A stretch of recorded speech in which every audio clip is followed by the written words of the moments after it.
8. 요한계시록 22장 14절을 다시 보자. 그의 계명들을 행하는 자들은 복이 있나니 이는 그들이 생명나무에 대한 권리를 가지며, 이 구절을 가지고 제7일 안식교도들과 메리엘렌 화이트는 계명들을 행하지 않으면 생명나무에 대한 권리를 가질 수 없다고 가르친다. 그러나 예수 그리스도 안에서 영원한 생명을 소유하고 있는데 나무에 대해서 염려할 이유가 무엇인가? 존 R. 라이스를 비롯해 과격한 광신자들은 하나님의 말씀을 무시하고 스스로를 최종 권위로 내세우면서 생명나무에 대한 권리를 가지며 자기들의 옷을 씻어로 되어야 한다고 말한다. 그러나 그런 식으로는 문제가 해결될 수 없다. 왜냐하면 그리스도인은 자기들의 옷을 씻은 사람들이 아니기 때문이다. 그리스도인들은 그들 자신을 씻은 사람들이다. 성경은 거듭난 성도에 대해 말하면서 그리스도께서 우리를 사랑하시어 자신의 피로 우리의 죄들에서 우리를 씻기셨다고 말씀한다. 자기들의 옷을 씻어 어린 양의 피로 희게 한 사람들은 그리스도인들이 아니라 다른 부류의 사람들을 말하며 이것은 계시록 7장 14절에서 명백해진다. 내가 그에게 말씀드리기를 주여 당신이 아시나이다 하니 그가 내게 말하기를 이들은 대환란에서 나온 사람들이며 자기들의 옷을 씻어 어린 양의 피로 희게 하였느니라. 성경이 말씀하는 바를 믿어야 한다. 계시록 7장의 이 부분은 거듭난 하나님의 자녀에게는 해당되지 않는 말씀이다. 이 구절은 대환란을 통과한 사람들과 짐승의 표를 받지 않은 14만 4천 명의 유대인들에 대한 구절이다. 계시록 7장에는 교회가 나오지 않는다. 계시록 6장에도 교회는 없다. 계시록 5장에도 교회는 없다. 존 R. 라이스가 계시록 22장 13절을 바꾸고 캠벨주의자들이 베드로전서 3장 21절을 엉망으로 다룬 것처럼 말씀을 더하거나 빼거나 문맥에서 몇몇 구절만을 뽑아내어 인용한다면 어떠한 마귀의 일꾼이라도 자신이 원하는 거짓 교리를 성경 구절로 증명할 수가 있다. 자기들의 옷을 빨아야 하는 사람들은 그리스도의 몸 안에 들어온 구원받은 하나님의 자녀들이 아니다. 그러므로 계시록 22장 14절의 말씀을 침례교 교리의 증거 구절로 말하는 것은 잘못된 재료로 자기들의 옷을 씻는 격이다. 하나님의 자녀는 그리스도의 보혈로 그 자신을 씻는 것이지 그의 옷을 씻는 것이 아니다. 하나님의 자녀는 저주받은 나무에 매달린 구세주로부터 영원한 생명을 받는다. 그리스도께서 우리를 위하여 저주가 되셔서 율법의 저주로부터 우리를 구속하셨으니 기록되기를 나무에 매달린 자는 누구나 저주받은 자라고 하였도다. 갈라디아서 3장 13절. 그런데도 계시록 22장 14절로 달려가 생명나무에 대한 권리를 얻기 위해 계명들을 지키려고 하는 사람들이 있다. 일단 구원을 받은 이상 행위로 하늘나라에 가려고 노력할 필요는 없다. 구원의 영원한 보장에 대해서 말하는 사람들의 대부분은 사실상 구원에 대해 아무것도 모르는 구원받지 않은 사람들이다. 은혜로부터 떨어져 나가는 것에 대해서 말하는 사람들의 대부분은 애초에 은혜를 경험해 보지도 않았기 때문에 은혜로부터 떨어질 수도 없는 사람들이다. 계시록 22장 14절 말씀은 종교적인 개신교도들의 구원의 확신을 흔들어 놓을 수 있을지는 몰라도 거듭난 하나님의 자녀에게 적용시킬 수는 없다. 거듭난 하나님의 자녀가 구원을 잃어버릴 수 있다고 생각하는 존 R. 라이스는 매우 심각한 문제를 가지고 있다. 바로 거듭난 하나님의 자녀가 구원을 잃어버릴 수 있는 것처럼 보이는 몇몇 구절에만 굉장히 집착하는 것이다. 존 R. 라이스 같은 사람들이 인용하기 좋아하는 계시록에 있는 또 다른 구절을 가르쳐 주겠다. 이 구절은 교회가 언급된 장에 들어있다. 이 구절은 끝까지 그 행위를 지키는 자의 이름은 생명의 책에서 지워지지 않는다고 말씀한다. 이기는 자는 흰 옷을 입을 것이요 내가 그의 이름을 생명의 책에서 결코 지우지 아니할 것이며 또 그의 이름을 내 아버지 앞과 그의 천사들 앞에서 시인할 것이니라. 계시록 3장 5절. 이 말씀의 명백한 의미는 이기지 못하는 사람은 그의 이름이 생명의 책에서 지워진다는 것이다. 이것은 부인할 수 없는 사실이다. 자, 이것 보라고요. 이기지 못하면 생명책에서 이름이 지워진답니다. 매우 그럴싸하게 들리는 것은 사실이다. 그러나 요한일서 4장 4절을 읽어보자. 어린 자녀들아, 너희는 하나님께 속하였고 또 그들을 이겼으니 이는 너희 안에 계신 분이 세상에 있는 자보다 더 크시기 때문이라. 계속해서 5장 4, 5절 말씀도 읽어보자. 이는 하나님께로부터 태어난 자는 누구든지 세상을 이기기 때문이라. 세상을 이기는 승리는 이것이니 곧 우리의 믿음이라. 예수께서 하나님의 아들이심을 믿는 자 외에 세상을 이기는 자가 누구냐? 이기지 못하면 어떻게 되냐고 물으며 걱정하는 사람이 있다. 걱정하지 않아도 되는 것은 하나님의 자녀라면 이미 이겼기 때문이다. 앞으로 이겨야 하는 것이 아니다. 그래도 지옥에 가고 싶은 사람이 있다면 말릴 수는 없다. 그것은 그 사람 마음이기 때문이다. 어떤 사람이 지옥에 가기를 원한다면 그 사람을 구원할 사람은 아무도 없다. 그러나 지옥에 가기 위해 이러저러한 성경 구절을 들이대면서 우리를 속일 생각은 하지 말아야 할 것이다. 구원을 잃어버리는 사람들이 분명히 있는 것은 사실이다. 그러나 거듭난 하나님의 자녀들은 절대로 아니다. 이것만은 명백한 사실이다. 이제 잠시 숨을 좀 돌리고 지금까지 우리가 살펴본 계시록, 예언에 관한 책과 히브리서, 히브리인들에게 쓴 책과 야고보서, 이스라엘의 12지파에게 쓴 책과 마태복음 1에서 26장은 새 언약이 효력을 발생하기 전에 기록되었다. 에서 떠나 거듭난 하나님의 자녀들을 대상으로 기록된 바울 서신으로 가보자.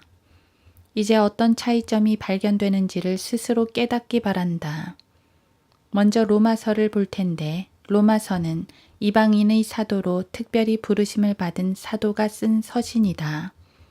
특별한 사도에게 주어진 특별한 이방인 사역은 특별한 목적 하에 갈라디아서 1장의 하나님의 계시로 주어졌다.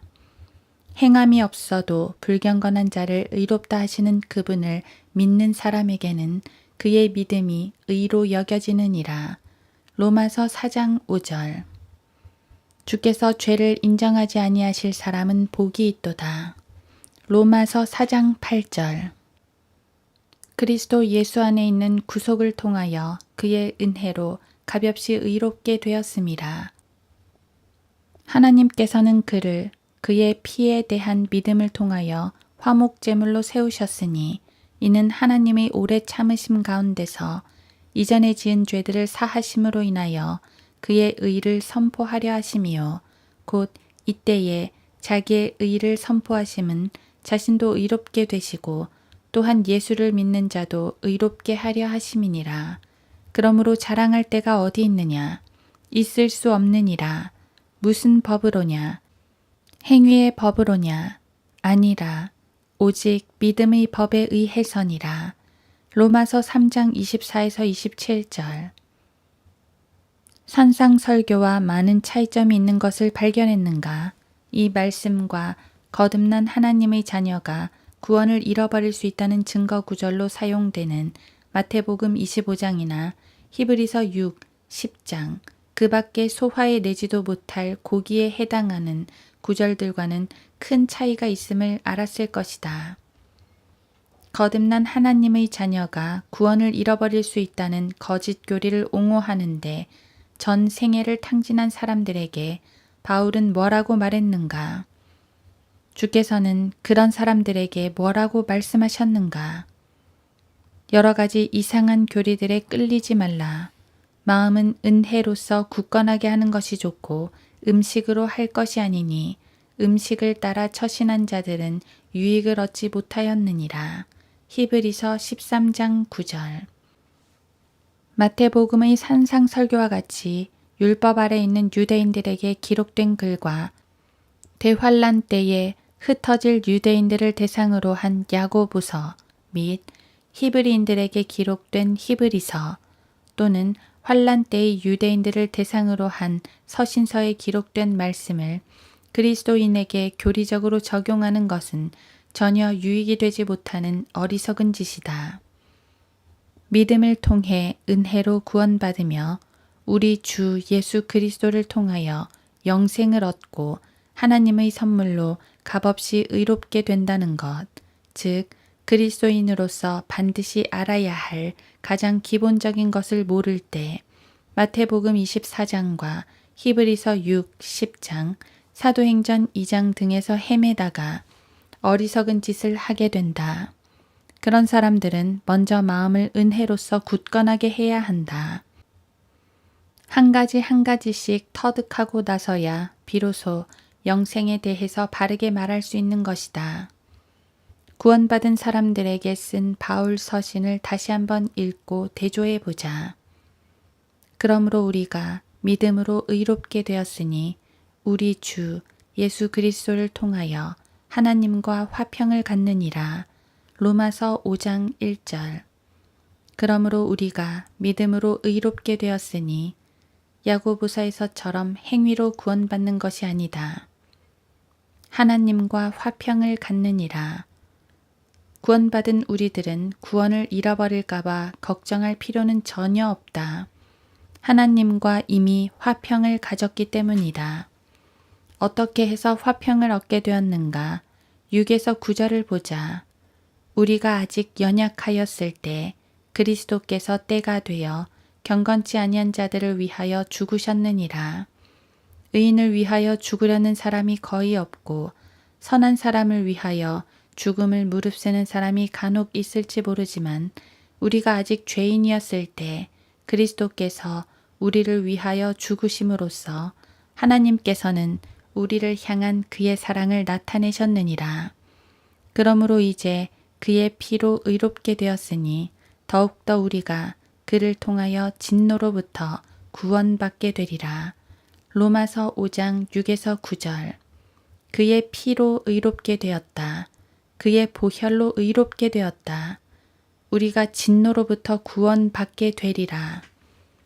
이제 믿음으로 의롭게 되고 1절 그의 피로 의롭게 된 것이 부족해서 9절 흩어져 있는 12지파에게 쓴 서신서로 달려가서 야고보서 1장 1절 행함으로 의롭게 되려고 노력할 작정인가? 온전한 이성이 있는 사람이라면 하나님의 값없는 선물을 받아들여 구원받은 이방인들에게 기록된 위의 구절들을 읽은 후에 야고보서 2장으로 달려가 이삭을 바친 아브라함을 구원의 예로 제시할 수는 없다. 아브라함은 이삭을 바치기 오래전에 이미 믿음을 통하여 은혜로 구원받았다. 성경이 무엇이라고 말하고 있느냐? 아브라함이 하나님을 믿었더니 그것이 그에게 의로 여겨졌느니라. 로마서 4장 3절. 창세기 15장에서 아브라함은 하나님을 믿었고 그것이 그에게 의로 여겨졌다. 아브라함은 창세기 22장까지 이삭을 바치지 않았다.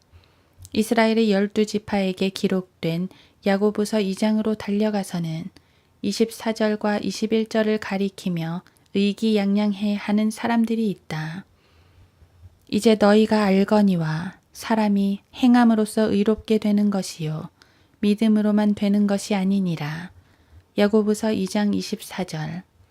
우리의 조상 아브라함이 자기 아들 이삭을 제단에 드렸을 때 그가 행함으로 말미암아 의롭게 되지 아니하였느냐.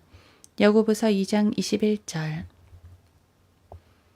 그러나 이삭을 바친 것은 아브라함의 구원과는 아무런 상관이 없다. 아브라함의 구원은 이삭이 태어나기도 전인 창세기 15장에서 하나님의 의가 그에게 전가된 것이었다. 항상 공부하나 진리의 지식에는 결코 이룰 수 없다는 말씀을 이제 깨달을 때가 되었다. 마음이 정직한 사람이라면 창세기 15장과 22장, 야고보서 2장을 대할 때 내가 제시한 이 진리를 결코 놓치지 않을 것이다. 그렇다면 구원을 잃어버릴 수 있다고 가르치는 사람은 다 부정직한 사람이란 말입니까? 물론이다. 유감스러운 일이지만 그것이 사실이다.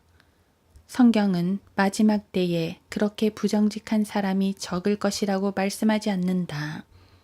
오히려 성경은 마지막 때에 그렇게 부정직한 사람들이 많을 것이라고 말씀한다.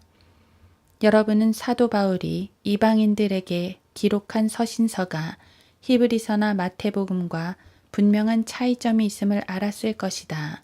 이 책들은 교리적으로 분명히 다르다. 예를 들어서 로마서 5장 18절을 보자. 그러므로 한 사람의 범죄로 말미암아 심판이 모든 사람에게 임하여 정죄에 이른 것 같이 한 사람의 의로 말미암아 값없는 선물이 모든 사람에게 임하여 생명의 의롭다 하심에 이르렀느니라. 이 선물은 행위에 의해서 얻을 수 있습니다. 라고 말하는 이들이 있다. 그러나 그렇지 않다. 이 선물은 값없는 선물이다. 로마서 5장 16절을 보자. 또 그것이 범죄한 한 사람에 의하여 비롯된 것과 같지 않은 것처럼 그 선물도 그러하도다. 이는 한 사람으로 인한 심판은 정죄에 이르지만 많은 범죄로 인한 값없는 선물은 의롭다 하심에 이르기 때문이라. 정직하고 열린 마음으로 진리를 직시하기보다는 자기들의 교단을 세우기 위해 이것은 목사나 선생들에게 해당된다. 이 구절 저 구절을 이리저리 뛰어다니며 자기 말이 맞다는 것을 증명하기 위한 도구로 말씀을 이용하는 사람들을 다루는 일이야말로 언제나 우리에게 숙제로 주어지는 일이다. 이것은 정직하지 못하고 마음이 미혹된 평신도들에게 해당된다. 그러므로 이제 그리스도 예수 안에 있는 자들에게는 결코 정죄함이 없나니 그들은 육신을 따라 행하지 아니하고 성령을 따라 행하느니라. 로마서 8장 1절. 성경은 결코 정죄함이 없다고 분명히 말씀하고 있다. 그렇지만 육신을 따라 살면 어떻게 되는 겁니까? 13절로 가보자. 너희가 육신을 따라 살면 죽을 것이나 성령을 통하여 몸의 행실을 죽이면 살리라.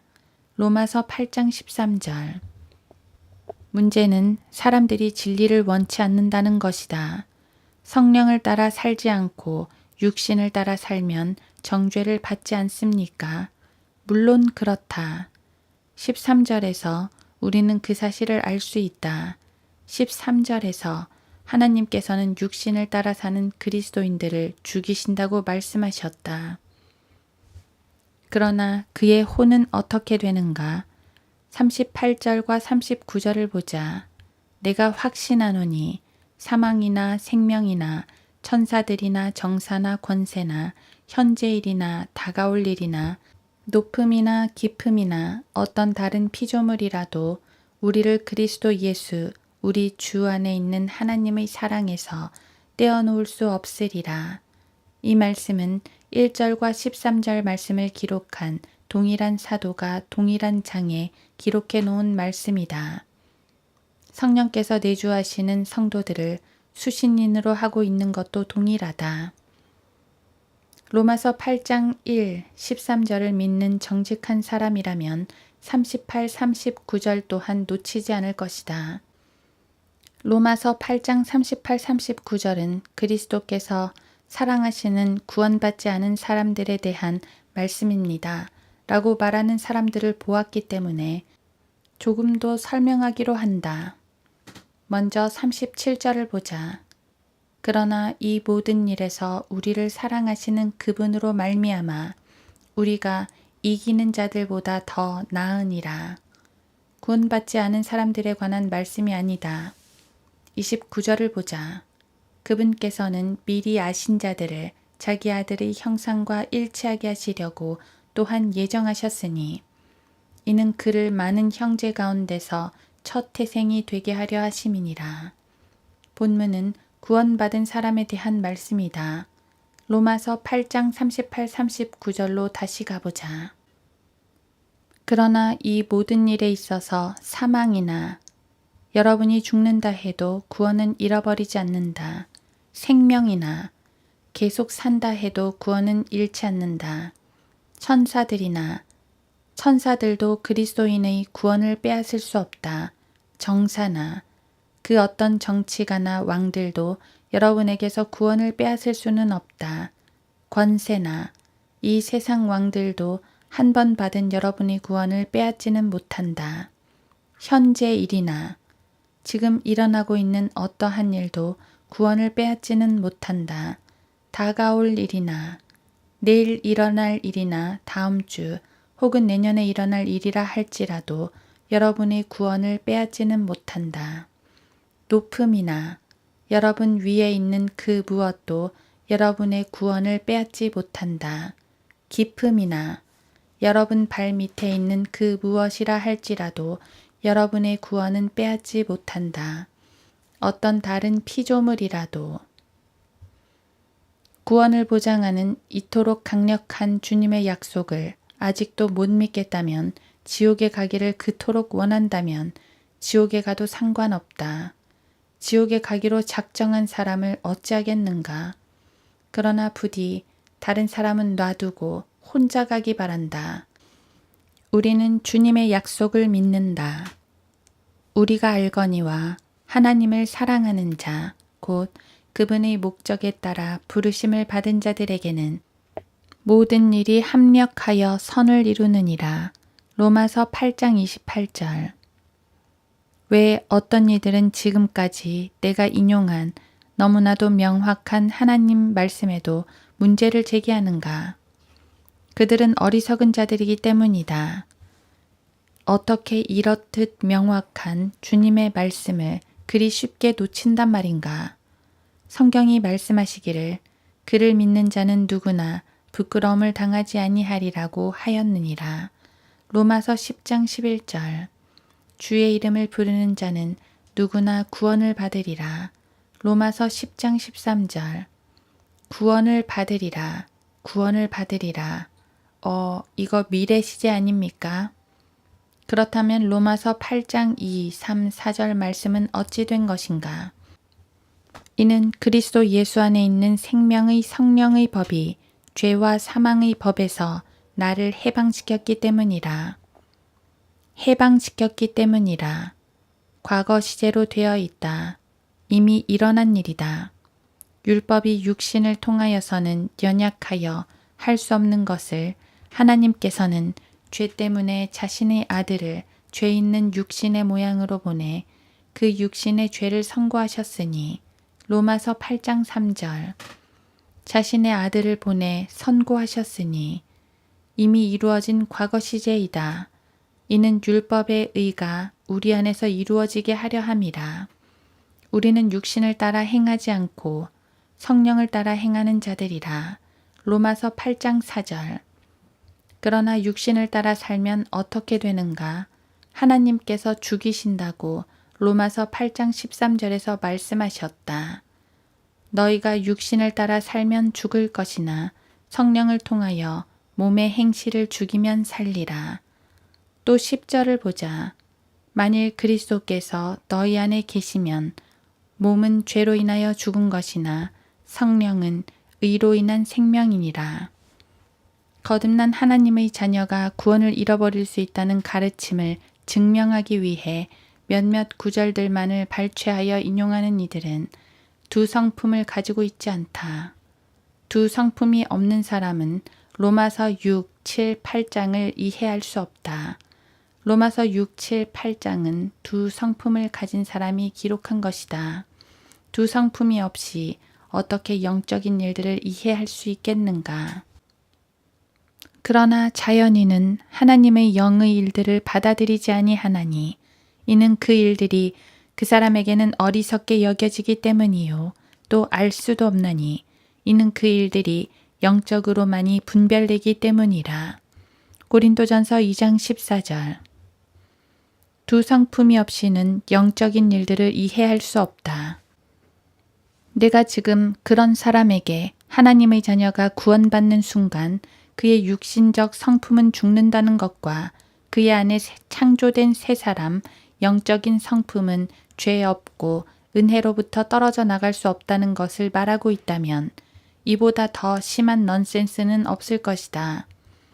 율법으로 의롭게 된 너희는 누구든지 그리스도가 무용하게 되고 은혜로부터는 떨어져 나갔느니라. 갈라디아서 5장 4절. 갈라디아서의 이 말씀은 율법을 의지하여 의롭게 되고자 하는 사람들에 대해 말하고 있다. 그들에게는 그리스도가 무용하게 되었다는 것이다. 누구를 말하는 것인지 다시 한번 보자. 율법으로 의롭게 된 너희는 누구든지. 안식교도들은 은혜로부터 떨어져 나갈 수 있다. 그들은 율법을 의지하기 때문이다. 그러나 거듭난 하나님의 자녀는 은혜로부터 떨어져 나갈까봐 걱정할 필요가 없다. 거듭난 하나님의 자녀는 율법으로 의롭게 되지 않는다. 거듭난 하나님의 자녀는 그리스도의 보혈로 의롭게 되었다. 거듭난 하나님의 자녀는 그리스도의 보혈을 의지한다.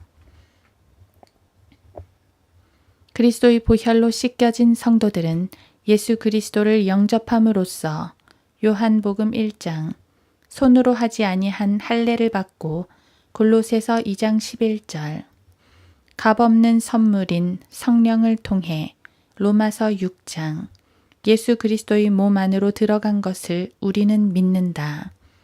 우리는 그 어떤 이유로도 그리스도의 몸의 뼈와 살이 된 그리스도인이 절대로 지옥에 가지 않는다는 것을 믿는다. 그러나 그리스도인도 기쁨이나 그의 간증, 명예, 건강, 심지어 생명까지도 잃어버릴 수는 있다. 그 점은 우리도 인정한다. 그러나 구원만큼은 절대로 잃어버리지 않는다.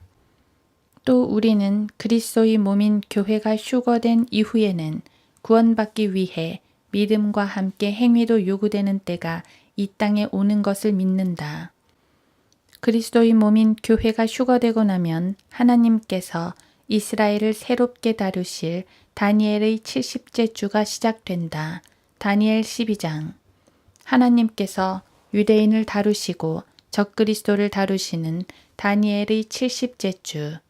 즉 야곱의 환난의 때가 되면 구원받기 위해서 믿음뿐만 아니라 행위도 있어야 한다. 이것은 교회의 환난의 때가 아니다.